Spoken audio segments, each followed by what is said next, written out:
Alright, so I am familiar with this brand, this company, Z Edge. Has some products before, pretty happy with them overall. This is HD camera, so kind of nice. If you're doing both front and rear, then I think you're limited like 1080p according to the information that is in the manual, 30 frames per second. But still, you're looking at HD video, so that's pretty cool. If not, you can go with higher resolution if you're using the front camera only. It comes with an extremely large amount of cable. You have a couple of different mounting brackets. This is the SD card. It comes with a Kingston 16 gig SD card. That's nice. You don't have to worry about getting a cheap brand. It's a very small card. A pry tool so you can remove this easier. A thank you card, instruction manual, quick start guide, and some wire maintenance as far as routing the wires and such. And I said there's a lot of extra cable, so you can have longer, shorter cables. The camera itself, and this is the other camera, the rear camera, and of course the box, and the cigarette lighter plug or auxiliary plug with 2 USB ports, so you can still charge your phone. So you've got menus, navigation buttons. On the screen they coincide with the ones here at the bottom. Basically, there's a reset button, your SD card, and you have, of course, plugs for power and plugs for the rear camera.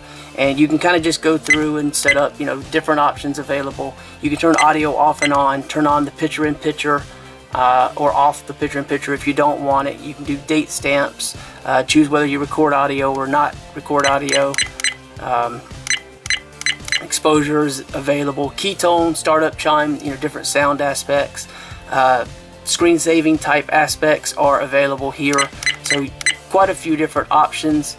Wide dynamic range, you have an option there. The 60 hertz, typically what most people are probably going to use, sold in the USA. I think that's typically what most people use. Deals with the flicker. Of course, you can format your card from here and restore defaults, different versions. Has a drive time warning, low light warning, motion detection, parking mode available.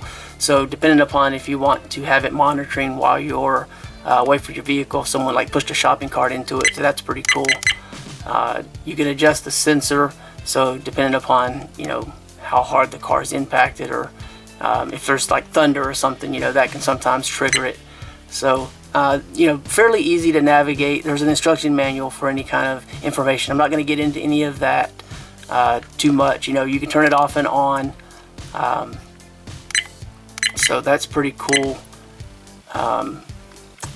Hopefully you can kind of see the picture-in-picture. So you got the main camera here, and then you've got your auxiliary or secondary camera, whatever you want to call it. Get that where you can see it. So overall, I mean, it's a very nice picture quality. I haven't decided about mounting it in the car yet, but it's also getting colder. I'm dealing with a lot of health issues, in and out of the hospital a lot, so this may not get mounted for a while.